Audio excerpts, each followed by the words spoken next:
Bueno, voy a explicar el concepto de, de rotor de un campo vectorial.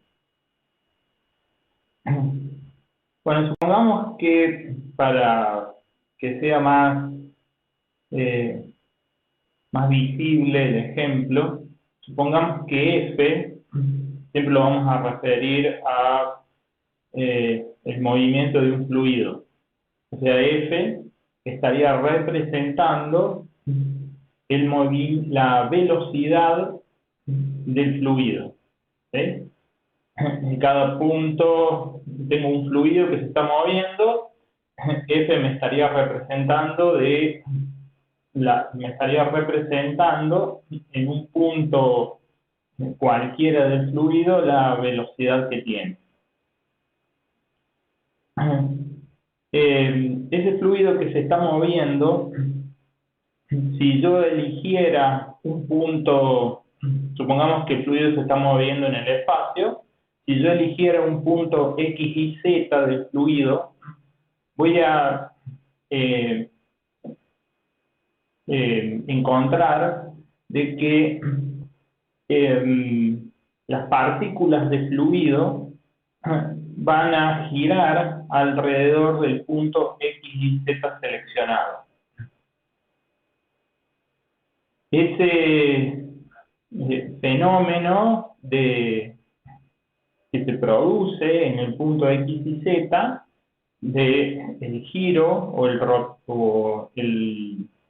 rotacional de las partículas de fluido alrededor de un punto cualquiera, X y Z, se conoce como circulación del fluido.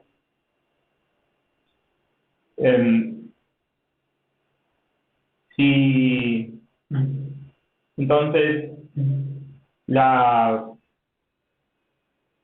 digamos, la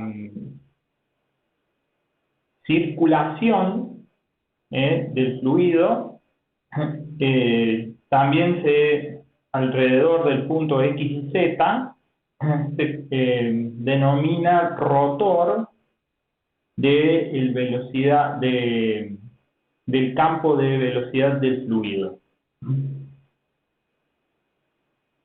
Recordemos el rotor de velocidad el rotor del campo de velocidad del fluido es igual a esta operación matemática, que no es otra cosa que el producto cruz o el producto vectorial entre el operador nabla, donde el operador nabla sería un vector que tiene en cada una de sus componentes las derivadas parciales respecto a las coordenadas. En este caso, si son las coordenadas cartesianas rectangulares, sería X y Z. Y F estaría representando el vector velocidad del fluido. Entonces, la circulación alrededor del punto X y Z está dado para un punto en particular, en este caso sería este punto de acá, está dado por el producto cruz entre nabla y el vector velocidad. Si hago el producto cruz, que vendría a ser resolver este determinante, bueno, nos da esta ecuación, siendo F un vector que tiene como componentes M, N y P.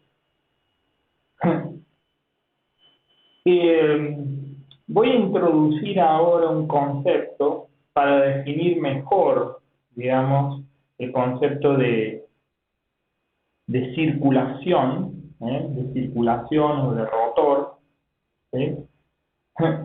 Voy a introducir un teorema que lo vamos a ver más adelante, que es el teorema de Stokes.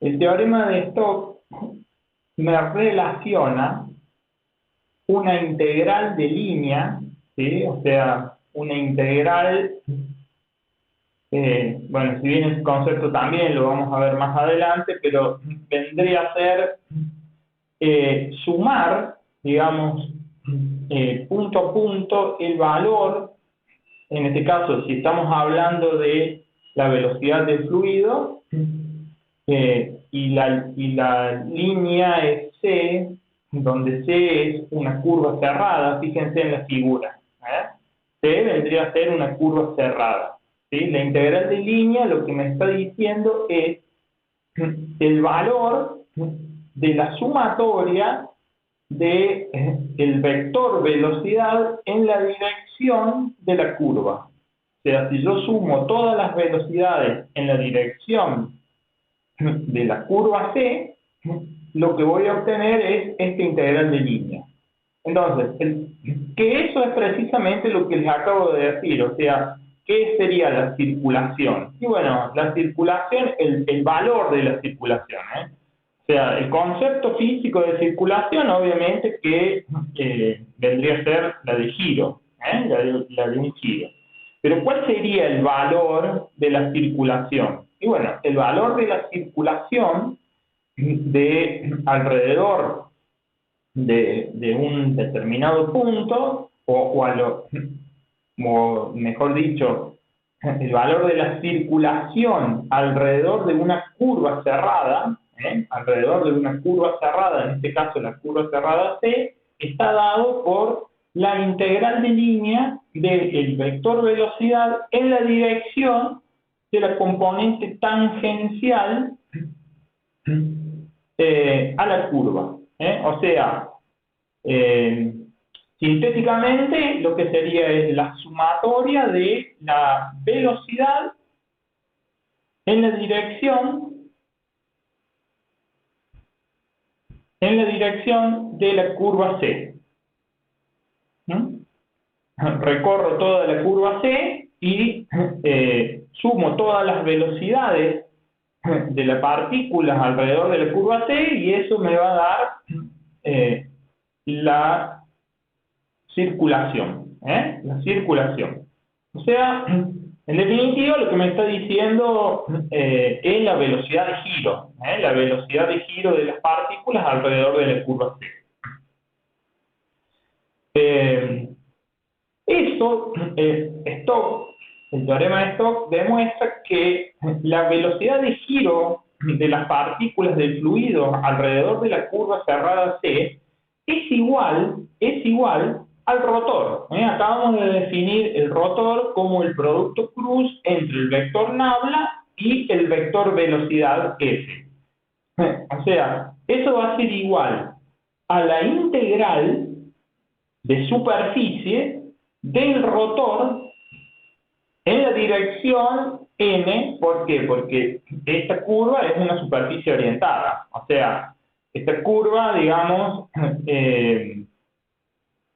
esta superficie es una superficie orientada, ¿sí? Está en el espacio y es una superficie orientada porque podemos distinguir entre una superficie exterior y una superficie interior en este caso. Y la orientación de la curva me lo estaría dando el vector normal la orientación de la superficie, la orientación de la superficie me lo estaría dando un vector normal n a la superficie en cada punto de la superficie, ¿sí? Entonces, si yo hago la sumatoria del rotor, el rotor, en todos los puntos de la superficie, lo que obtendría es el valor de esta integral doble. Sería la sumatoria del rotor, o sea, el producto cruz entre el vector nabla y el vector velocidad de las partículas del fluido, en la dirección, o sea, en la dirección de n, serían las componentes del rotor en la dirección de n de todos los puntos de esta superficie. Si yo hago la sumatoria de las componentes del rotor en la dirección normal a todos los puntos de la superficie, lo que obtendría es este valor, el valor de esta integral doble. O sea, la integral del rotor, ¿sí? Fíjense que la circulación, o sea, el giro, lo hago siempre en sentido contrario a las agujas del reloj, en sentido contrario a las agujas del reloj. Entonces, el teorema de Stokes básicamente lo que me está diciendo es que yo puedo saber la velocidad a la que giran las partículas alrededor de una curva cerrada C si calculo el flujo, o sea, el flujo vendría a ser el producto cruz, el producto cruz entre el vector nabla y el vector F, que estaría atravesando esta superficie. O sea, acá es este valor es que es un vector, ¿no es cierto? Porque es un producto vectorial, ¿sí? Después hago el producto punto con el vector normal, o sea, me termina dando un escalar, toda esta operación me termina dando un escalar, y lo que hago es sumo este valor en toda la superficie. Pero esta operación lo que me termina dando es o sea, me está diciendo el valor de un vector que lo voy a llamar rotor, rotor del campo vectorial F, que me está diciendo la velocidad de giro del campo vectorial F, que en este caso es la velocidad del fluido alrededor de la curva C. Ahora bien, si queremos saber qué nos dice el rotor, o sea, cuál vendría a ser el concepto físico de rotor, porque acá, digamos, es el rotor de toda la superficie, ¿sí? El rotor en toda la superficie. Si queremos saber en un punto particular, como el que vimos acá, en un punto particular X y Z, ¿sí? Habíamos dicho que el rotor nos daba una idea de la circulación de las partículas alrededor de ese punto. Bueno, pero vamos, digamos, a encontrar mejor esa circulación, ¿sí? Y para eso nos vamos a valer del teorema de Stokes. Entonces, si tomamos un punto, tomemos este punto X y Z, ¿sí? Que sea este punto de la superficie. Fíjense que si para este punto N definimos una circunferencia, ¿sí? Una circunferencia, en este caso sería un círculo, ¿sí? Este círculo acá es este círculo que estamos tomando para este punto de la superficie. Entonces, para este círculo, ¿sí? Para este círculo, vamos a analizar la circulación. La circulación. Entonces, habíamos dicho que la circulación en sentido contrario a las agujas del reloj era el valor de la sumatoria de todas las velocidades del fluido alrededor de esta curva C. ¿Sí? De esta curva C. Y eso nos daba la integral de superficie de la integral de superficie de todo este círculo del rotor del campo vectorial velocidad en la dirección n, que en este caso, si estamos analizando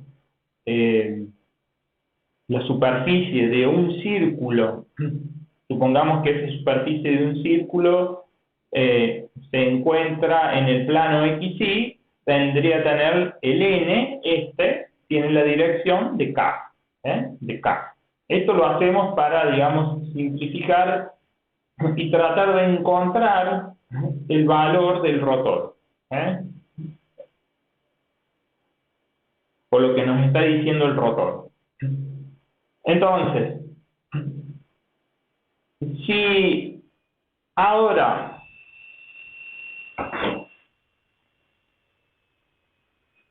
agarramos esta superficie, ¿cierto? El rotor de la superficie y la dividimos por el área,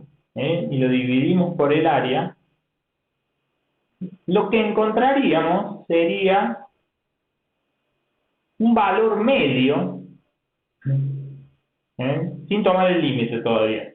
Si agarramos esta superficie, donde esta superficie S se encuentra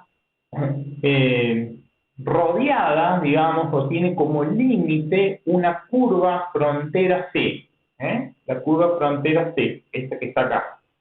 Entonces, si lo dividimos a esta superficie por el área del círculo, lo que vamos a encontrar es el valor de la circulación de la velocidad del fluido alrededor de esta curva C por unidad de área, ¿sí?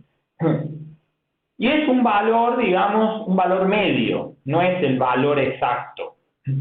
Ese valor por unidad de área, lo podríamos representar por el rotor, que es el producto cruz entre el vector nabla y el vector velocidad, en la dirección de U. Ahora bien, si tomamos el límite, cuando el radio de este círculo tiende a cero, lo que vamos a estar encontrando es el valor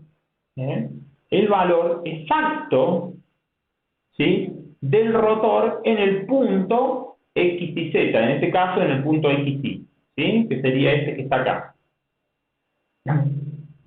Entonces, el rotor lo que me está diciendo es el valor de la circulación en este caso, de las partículas de fluido, o sea, la velocidad en la que se mueven las partículas de fluido en un punto. Y eso, o sea, tiene una dirección, donde la dirección es normal al punto, ¿sí?, normal a la superficie en el punto que estamos analizando, tiene un valor que es el producto punto, ¿sí? O sea, fíjense que si yo hago el producto punto entre el rotor y la dirección U normal a la superficie en el punto, que va a ser U, encuentro un escalar. Ese escalar es el valor del rotor, ¿sí? La dirección más el valor más el sentido es el rotor. Entonces, si nosotros pusiéramos, o sea, tenemos un fluido que se está moviendo y en un punto X y Z hay una circulación, o mejor dicho, para verlo más gráficamente, un remolino, los remolinos que se forman en el agua, un remolino donde hay un giro un giro cerrado, digamos, alrededor de una curva cerrada, ¿sí? Podríamos averiguar la velocidad en la que se mueve, la velocidad, la dirección y el sentido, ¿no es cierto? en la que se mueven esas partículas de fluido, si pusiéramos una rueda con paletas, si pusiéramos una rueda con paletas, donde esa rueda con paletas tuviera un eje, bueno, la velocidad en la que se mueve esa rueda con paletas en el fluido, supongamos que sea microscópica y que no afecte, que sea tan chiquita que no afecte, digamos, las partículas de fluido, ¿sí? El movimiento de las partículas de fluido donde se coloca. Bueno, la velocidad en la que gira esa rueda me está diciendo la circulación, el sentido, o sea, para dónde apunta el eje,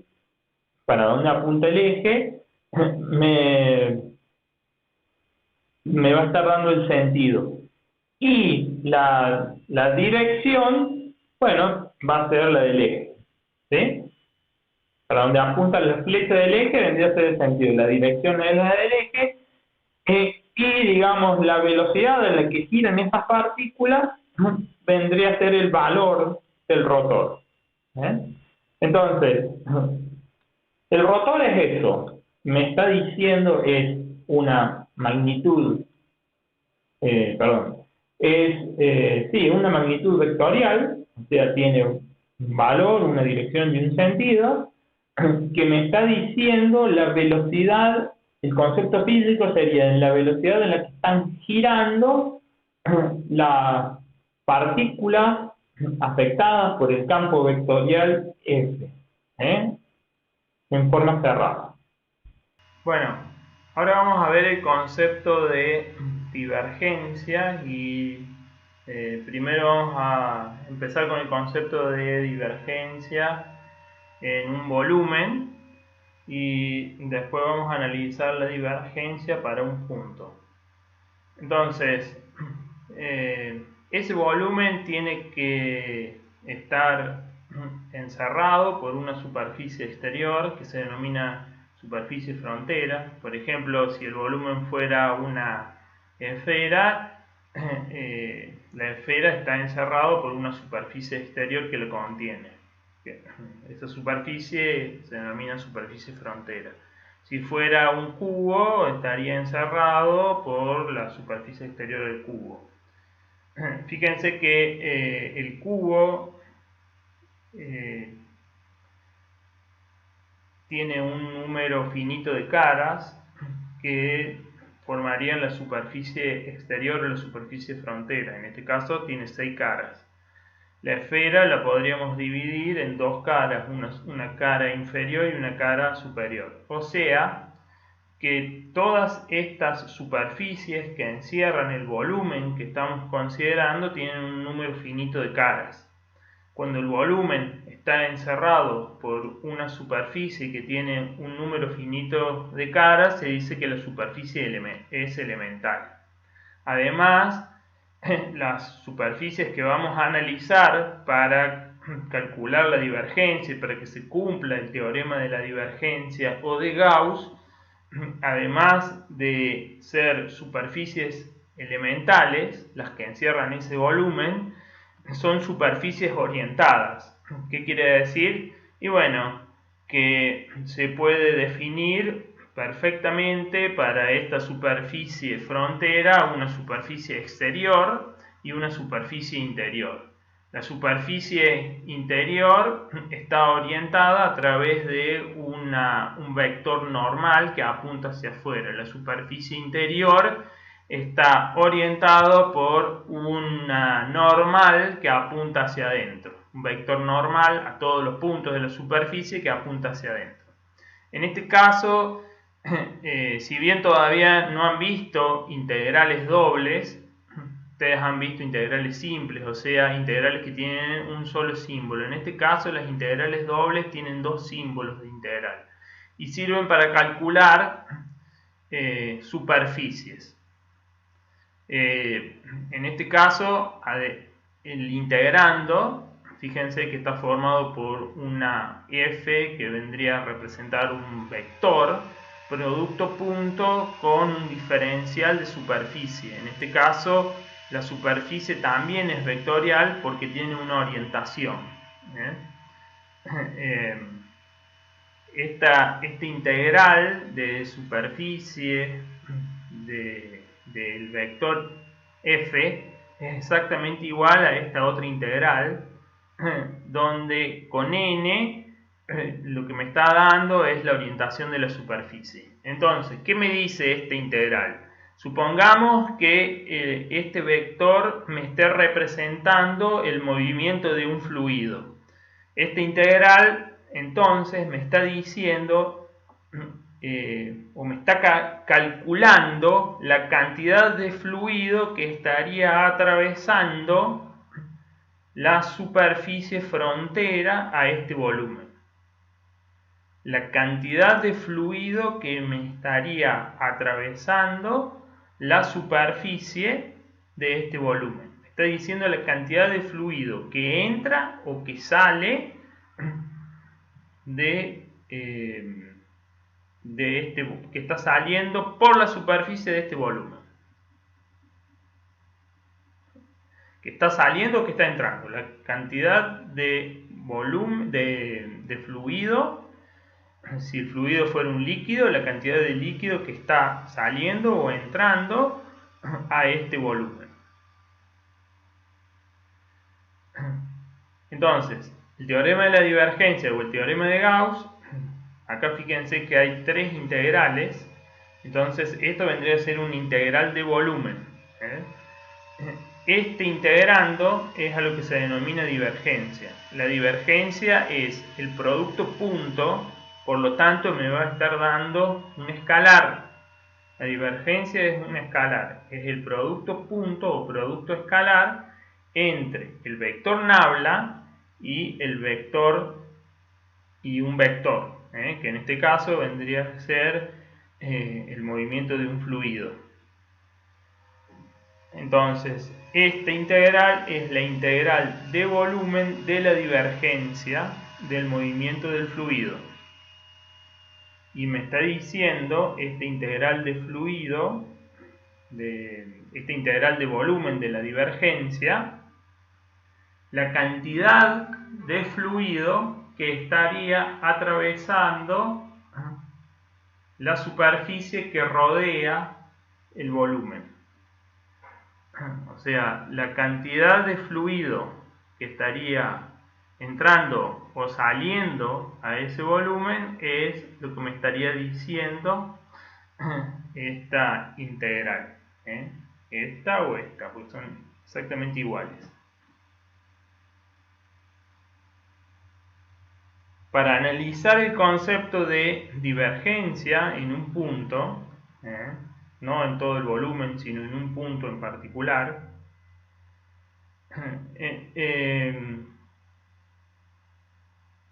este concepto de, fíjense como la divergencia al analizar el vector nabla, que vendrían a ser todos los operadores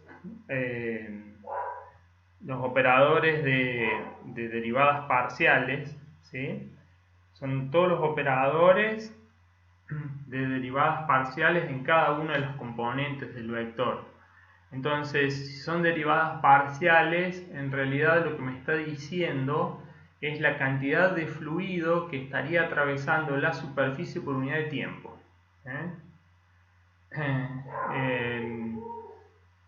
Si de nuevo hacemos la semejanza de un fluido, supongamos que este fluido fuera un gas, lo que me estaría diciendo el teorema de la divergencia es el movimiento del fluido que se estaría comprimiendo, o sea, si se está comprimiendo quiere decir la cantidad de fluido que estaría entrando a este volumen, o puede ser que se esté expandiendo, o sea, la cantidad de volumen que estaría saliendo, la cantidad de fluido o de gas que estaría saliendo de este volumen por unidad de tiempo. Para analizar entonces la divergencia en un punto,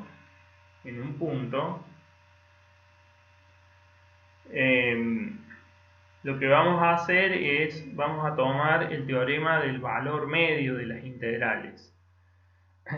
Entonces, si yo tengo la divergencia, la integral de volumen de la divergencia del movimiento del fluido en la totalidad del volumen, que me está diciendo la cantidad de fluido que estaría atravesando la superficie frontera de todo el volumen por unidad de tiempo, esto va a ser igual a la divergencia en un punto Q por el volumen. Entonces, el teorema del valor medio de las integrales me está diciendo que va a haber un punto Q, tal que si yo le calculo la divergencia a ese punto Q y lo multiplico por el volumen, lo que voy a encontrar es la cantidad de fluido que estaría entrando o saliendo a todo el volumen. Supongamos que este volumen fuera en particular, para que se entienda mejor este concepto de divergencia en un punto, fuera el volumen de una esfera, y que esta esfera el centro de la esfera coincida con el centro de coordenadas cartesianas rectangulares. Entonces, si empezamos a achicar el radio de la esfera y lo hacemos tender a cero, este punto Q,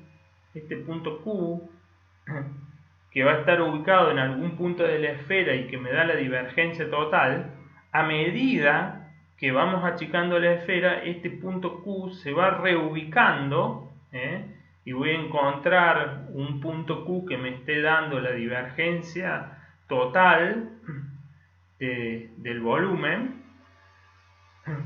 Este punto Q se va a ir reubicando a medida que yo voy achicando el radio, y va a terminar siendo el centro de la esfera, obviamente. ¿Por qué? Porque yo voy achicando el radio de la esfera haciéndolo tender hacia el centro, haciéndolo tender hacia un punto.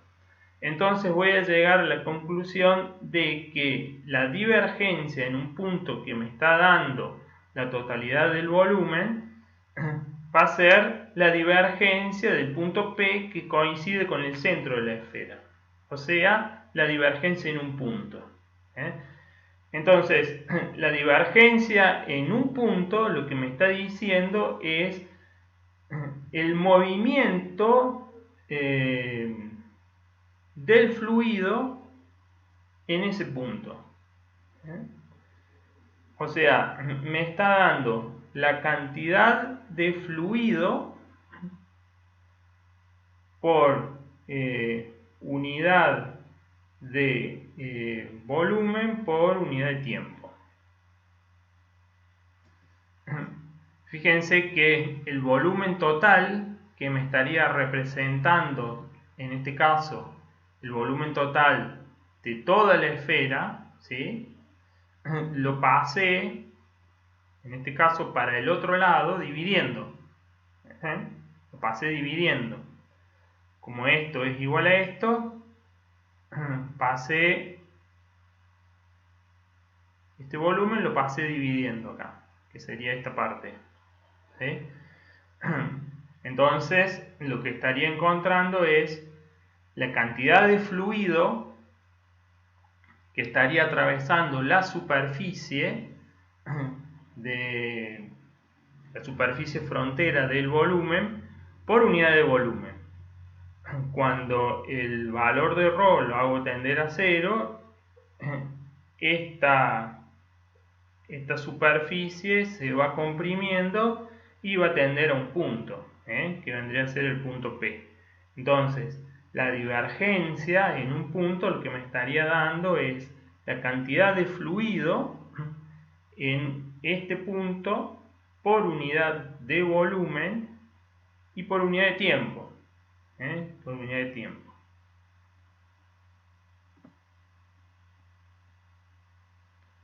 O sea, la divergencia en un punto lo que me estaría diciendo es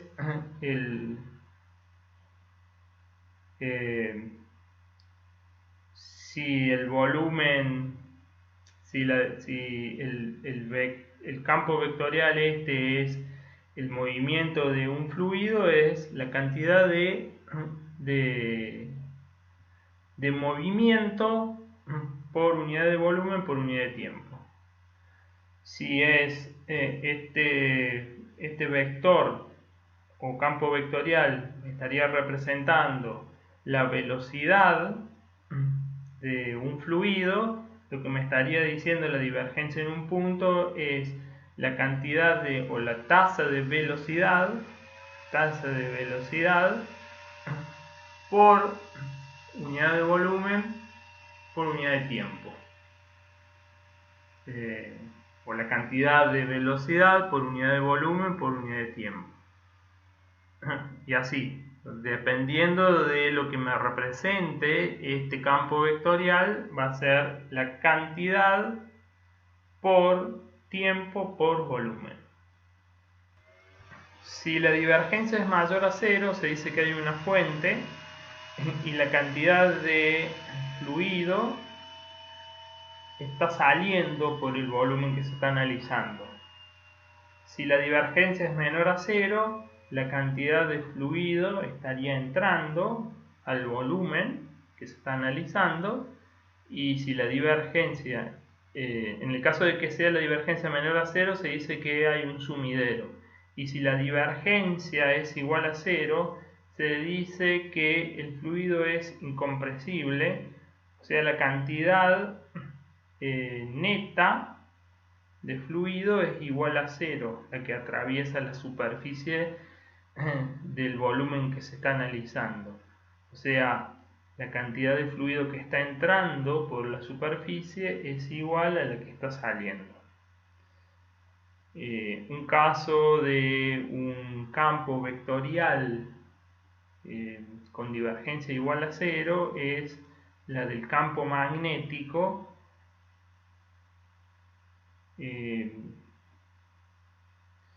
campo magnético, como ustedes saben, no hay una fuente, según lo que vieron de física, no hay una fuente que estaría generando el campo magnético. O sea, no hay dos polos distintos como en el caso del campo eléctrico. O sea, un polo positivo y un polo negativo. En el caso del campo magnético, los polos no se pueden separar.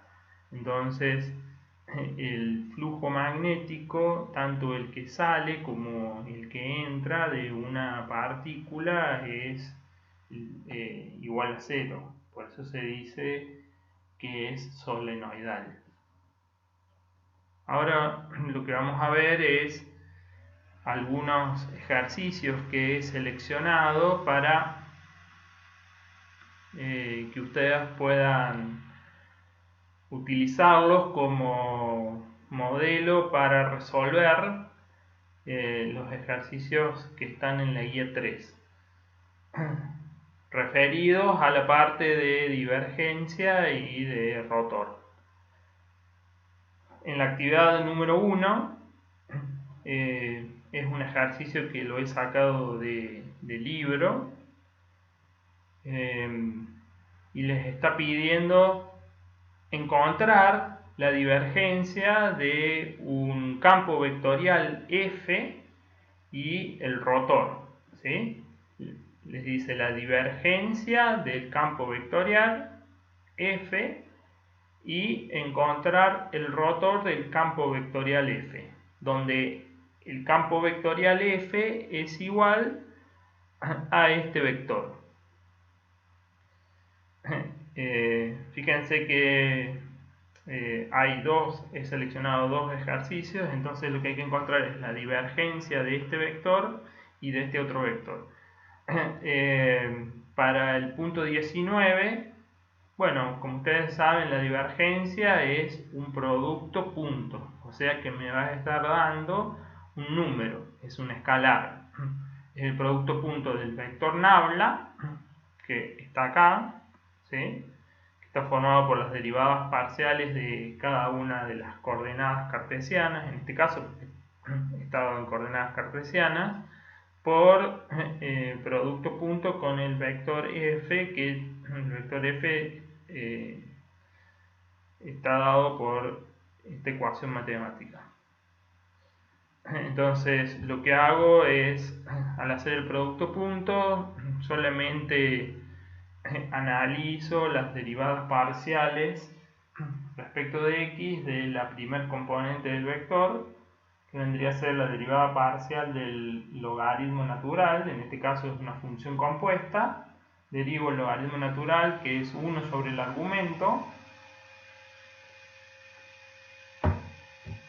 y después lo multiplico por la derivada del argumento del logaritmo natural, que es la derivada del primer término respecto de x, o sea que me daría 2x, y el segundo término, como no tiene x, vale 0. Después, al hacer el producto punto con la componente j, solamente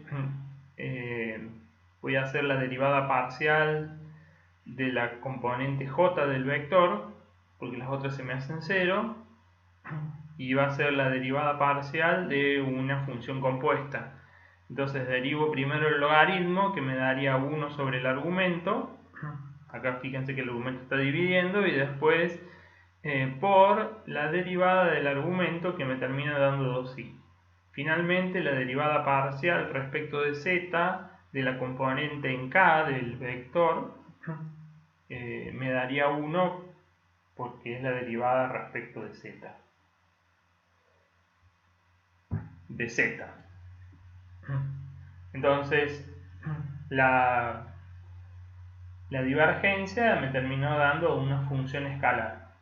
En los ejercicios que ustedes tienen en la guía, les pide evaluar además en el punto. En este caso no hay un punto para evaluar, pero lo que tendrían que hacer una vez que encontraron la divergencia es reemplazar los valores de x y z por los valores que le dan del punto. Para encontrar el rotor, que vendría a ser el producto cruz o el producto vectorial entre el operador nabla y el vector que les están dando, lo que tenemos que hacer es armar el determinante y bueno, y resolverlo. Entonces esto me va a dar un vector, entonces lo que hago es encuentro la componente ni, que vendría a ser el determinante de la submatriz, que resulta de eliminar la columna que contiene i y la fila que contiene i. Entonces hago la derivada parcial de i respecto de z, que es lo que está acá, menos la derivada parcial de z de este producto, ¿no es cierto?, del logaritmo compuesto. Para j vendría a ser menos la derivada parcial de x de z menos la derivada parcial de z del logaritmo. Y así voy armando todos los determinantes con las submatrices que resultan de eliminar la fila y la columna que corresponden a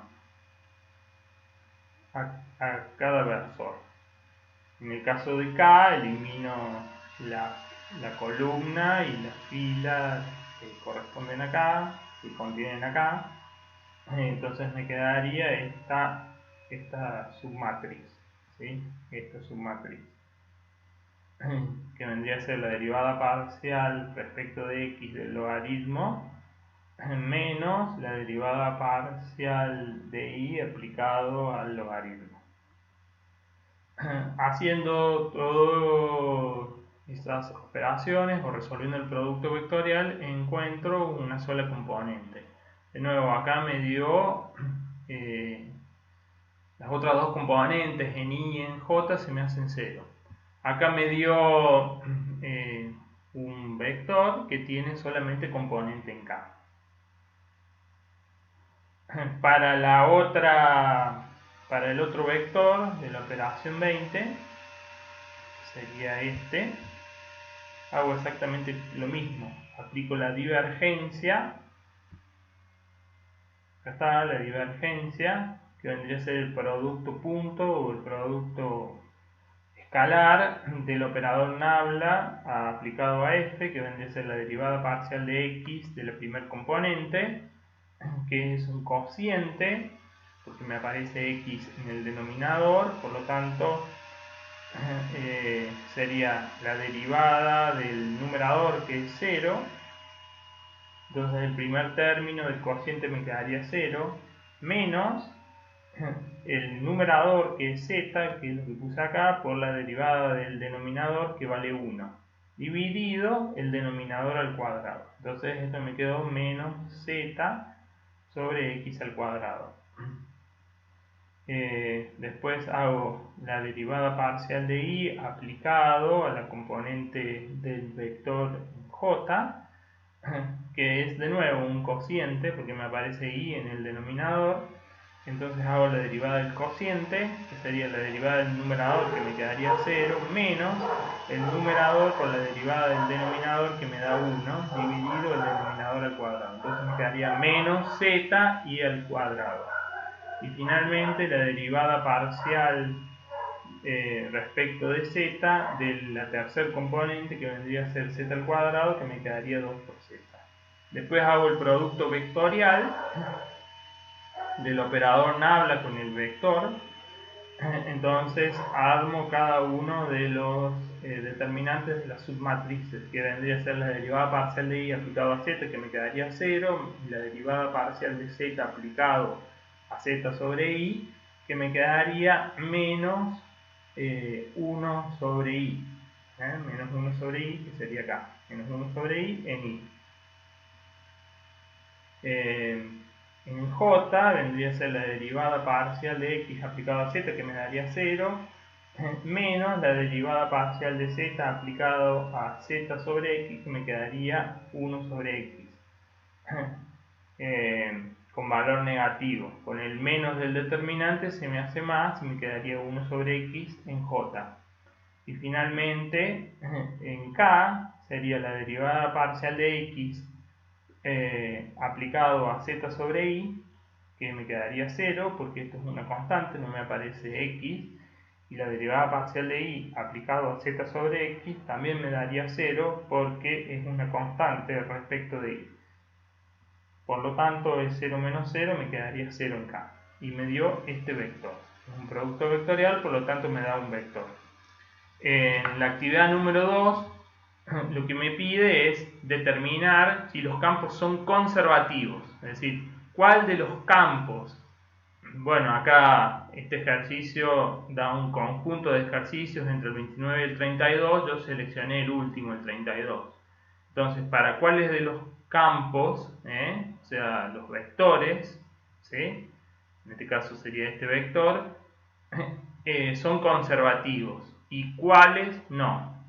Entonces, ¿cómo sé yo que un campo es conservativo? Si bien eso no lo expliqué en la teoría, después, cuando veamos integral de línea, vamos a ver que los campos son conservativos y no dependen de la trayectoria. Como en este caso, en el rotor, yo estoy analizando un campo vectorial, ¿sí? Un integral de línea de un campo vectorial alrededor de una curva cerrada, lo que quiere decir que la trayectoria es cerrada, o sea, desde donde parto hasta donde llego vuelvo al mismo punto, ¿sí? O sea, salgo desde una posición y vuelvo a la misma posición. Eso quiere decir que una trayectoria es cerrada. Bueno, cuando veamos más adelante el concepto de integrales de línea, vamos a ver que hay algunos vectores que se denominan vectores conservativos o campos conservativos. Recuerden que cuando me refería a campo es el campo por unidad de medida. O sea, campo y vector son, digamos, conceptos equivalentes. Conceptos equivalentes. Por lo tanto, decir campo o vector para nosotros es exactamente lo mismo. Entonces, un campo o un vector es conservativo si no depende de la trayectoria. ¿Eso qué quiere decir? Que, bueno, que si yo hago la integral de línea de un campo conservativo, de una trayectoria cerrada, eso va a valer 0. Y como por el teorema de Stokes, yo lo que estoy relacionando es un producto vectorial de un campo con una integral de línea cerrada, la única forma que la integral de línea valga 0 es que este rotor valga 0. En definitiva, un campo vectorial va a ser conservativo si el rotor es igual a 0. 0 vector, ¿no es cierto? Porque recuerden que un rotor lo que les está dando es un vector. Si todas las componentes del vector valen 0, quiere decir que el campo es conservativo. Por lo tanto, en este caso, que me está pidiendo determinar si este campo es conservativo, lo que tendré que hacer es encontrar el rotor y ver si me da un vector donde todas las componentes valen 0. Si todas las componentes valen 0, quiere decir que ese campo es conservativo. Bueno, entonces lo que hago es hago el rotor de F, que vendría a ser este determinante, resuelvo este determinante, que para I vendría a ser la derivada parcial de I aplicado a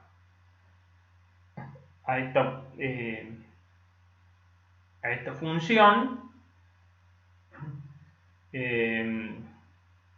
En este caso, como me aparece I en el numerador y en el denominador, lo resuelvo como un cociente. Vendría a ser el denominador al cuadrado, que es lo que puse acá. Y después en el numerador va la derivada del numerador respecto de I, que vale 1, por el denominador como está, que es lo que puse acá, menos el numerador como está, que es I, por la derivada del denominador, que me quedaría Z. Entonces me quedaría menos I por Z. Menos la derivada parcial respecto de Z aplicado a esta función. Como me aparece Z en el numerador y en el denominador, lo resuelvo como un cociente, que vendría a ser el denominador al cuadrado, que es lo que vemos acá, y en el numerador va la derivada del numerador, que es 1, por el denominador como está, que es lo que tengo acá, menos el numerador, que es Z, que es esto, por la derivada del denominador respecto de Z, que me quedó Z. Entonces sería Z, que me quedó I, disculpen, que me quedó I. ¿Sí? Entonces sería Z por I. En I. Menos, ahora hago la derivada respecto de X aplicado a esta función. Como X me aparece en el denominador, entonces lo resuelvo como la derivada de un cociente, que sería el numerador la derivada del numerador respecto de x, que me da 0, por el denominador como está, o sea 0 por el denominador es 0, menos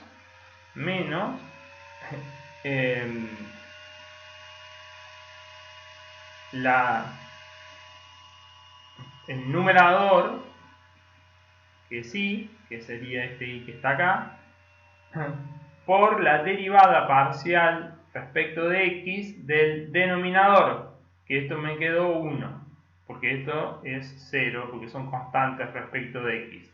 Por lo tanto me quedaría menos y sobre el denominador al cuadrado.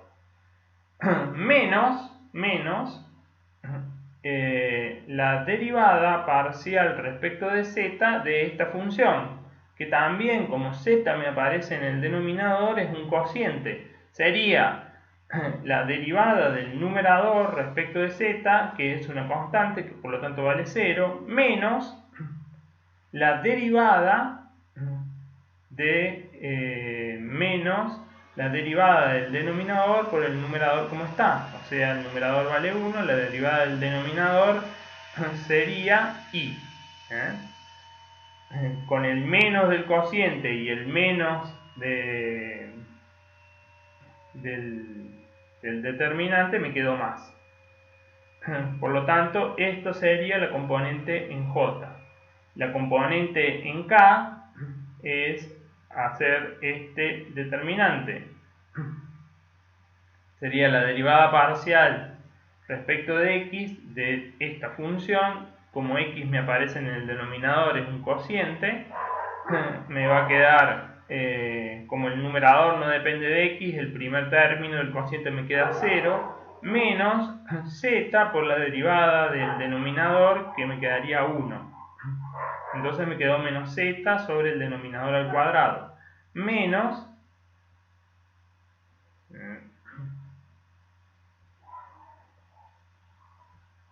disculpen, se me movió. ¿Dónde estaba? Acá.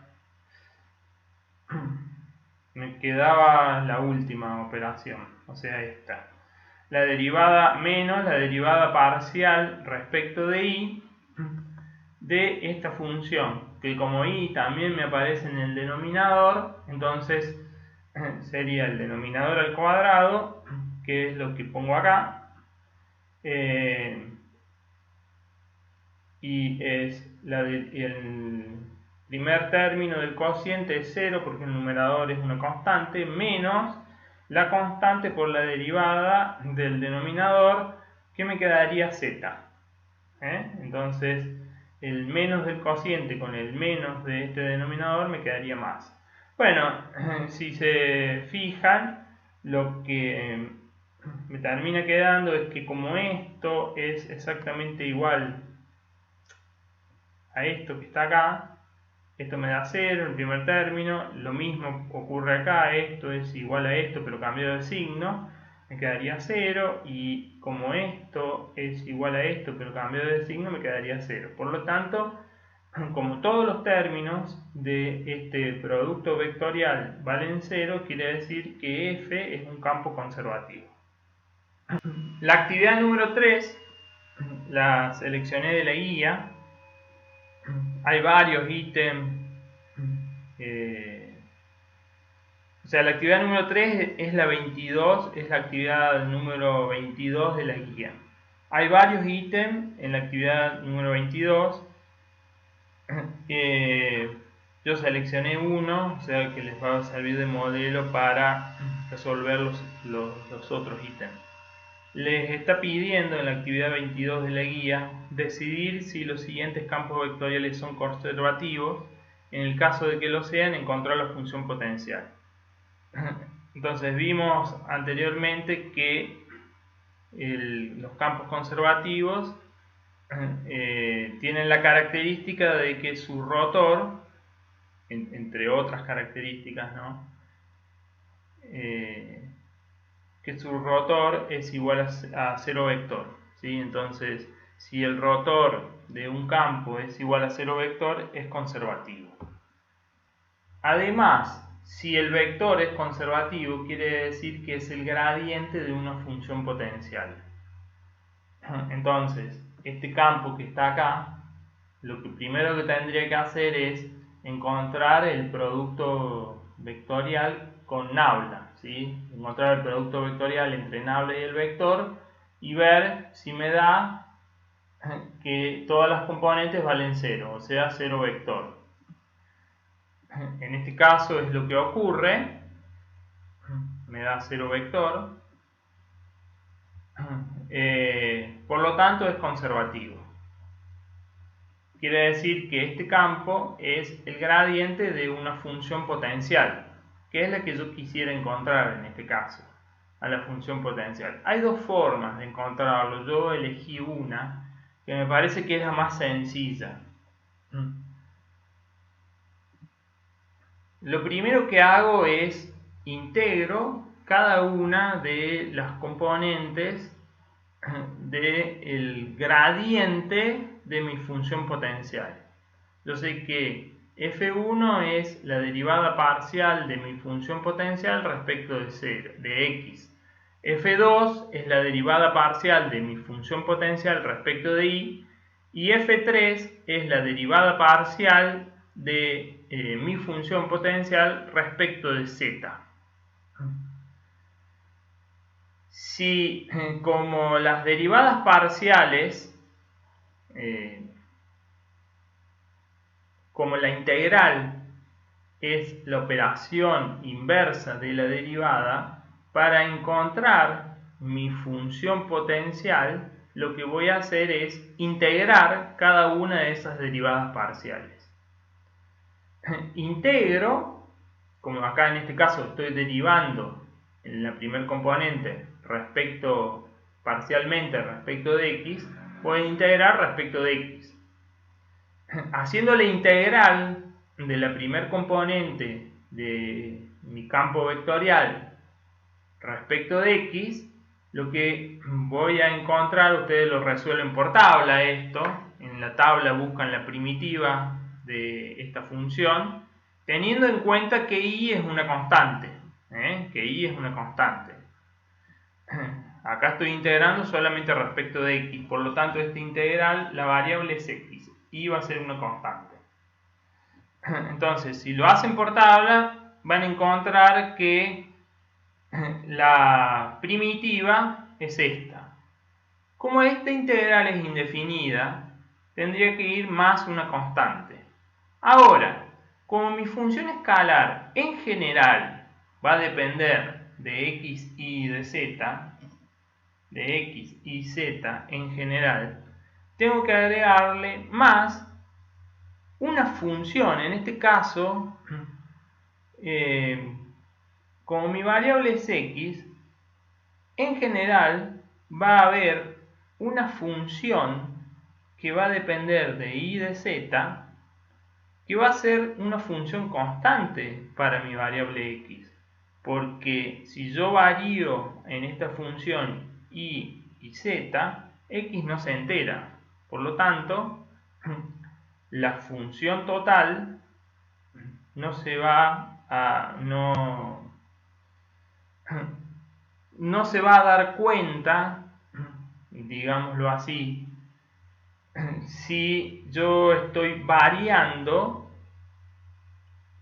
respecto de y y de z. No se va a dar cuenta x, la variable x, si yo varío una función respecto de y de z. Por lo tanto, esta función que depende de y de z va a ser constante, va a ser una función constante respecto de x.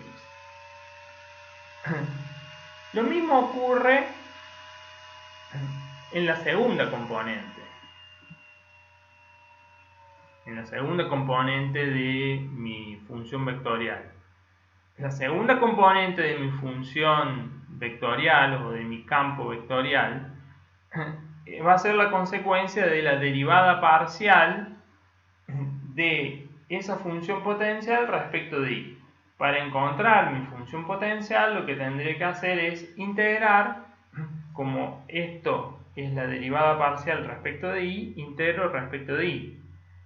La primitiva de esa función respecto de y, o sea, de esta función respecto de y, en este caso, de nuevo, lo van a resolver por tabla y van a tomar como variable a y solamente.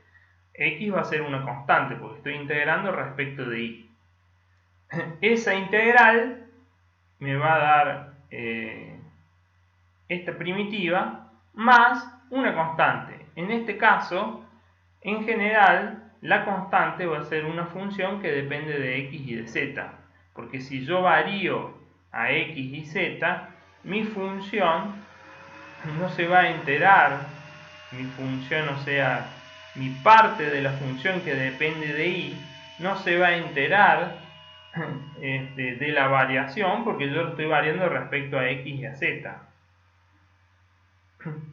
Por lo tanto, mi función escalar va a ser la primitiva más una función que depende de x y de z, que vendría a ser constante para y. Para el tercer término de mi función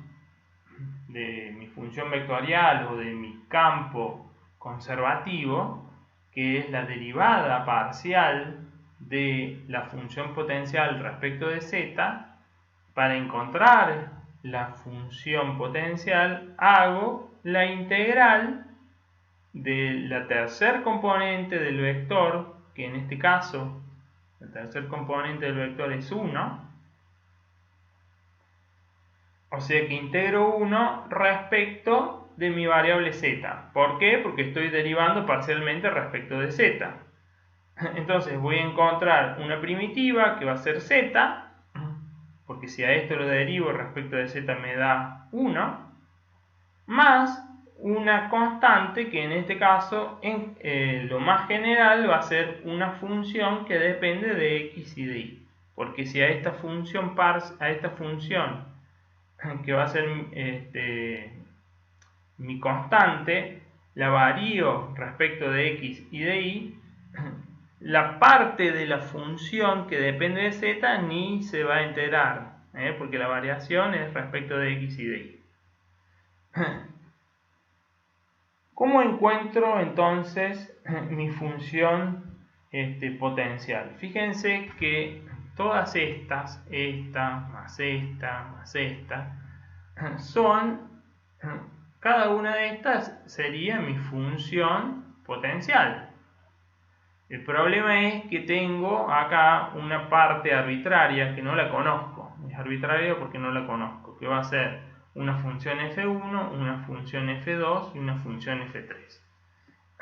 Son distintas porque en cada caso van a depender de una variable distinta. Lo que tendría son tres ecuaciones y tres incógnitas. Mis incógnitas van a ser f1, f2 y f3. Tengo tres ecuaciones, tres incógnitas. Si son linealmente independientes, por el método de igualación, de eliminación y todos los métodos que conozca, si son linealmente independientes, podría eliminar mis variables arbitrarias y encontrar la solución.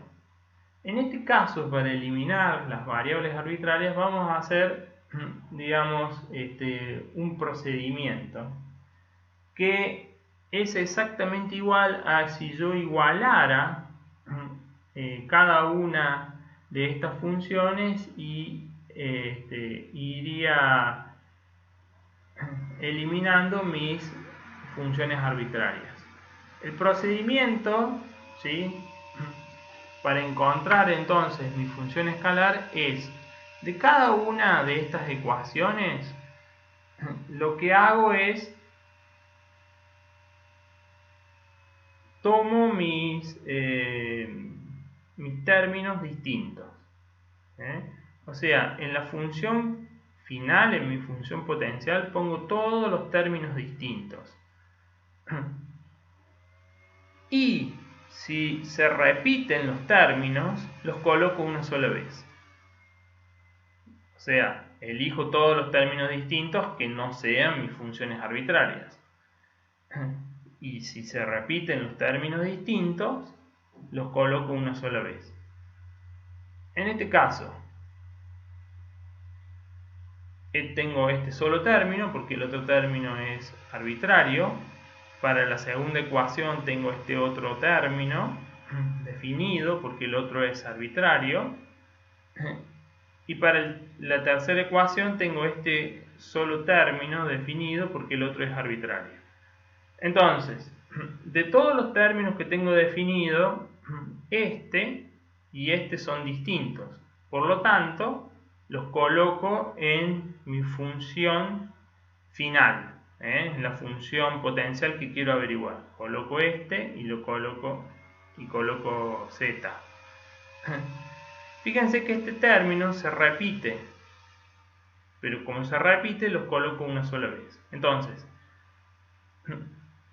de nuevo, de todas las ecuaciones que tengo, los términos que están definidos, los únicos distintos son este y este, o este y este, ¿sí? Entonces van en la ecuación final. Como este y este se repiten, los coloco una sola vez. No lo vuelvo a colocar dos veces acá, lo coloco una sola vez. Pongo todos los términos distintos de las ecuaciones que obtuve, todos los términos distintos definidos, y si se repiten, los coloco una sola vez. También va a ir más una constante, en este caso más la constante c, no sería una función, sino una constante.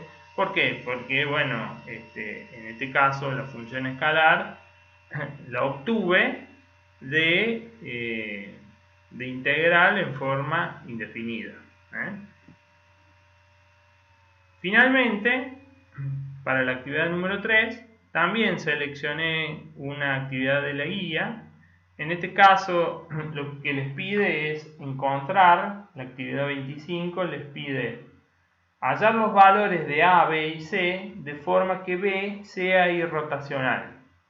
Que B sea irrotacional quiere decir que las partículas de campo vectorial no están girando sobre sí mismas. Por eso se dice que es irrotacional, y eso lo encontraba haciendo el rotor. Si el rotor del vector vale 0, quiere decir que es irrotacional. Entonces, para ver si este vector es irrotacional, lo primero que hago es el rotor. Haciendo el rotor, fíjense que la componente en i va a ser la derivada parcial de todo esto respecto de i, me quedo c, menos la derivada parcial de z de toda esta función, me quedó menos 1. Lo mismo para j, me queda menos la derivada parcial respecto de x de toda esta función, me quedó 4, menos la derivada parcial de z de toda esta función, me quedó a, o sea que sería 4 menos a. En j, en k es la derivada parcial respecto de z de toda esta función, me quedó b, en k vendría a ser la derivada parcial de i de toda esta función,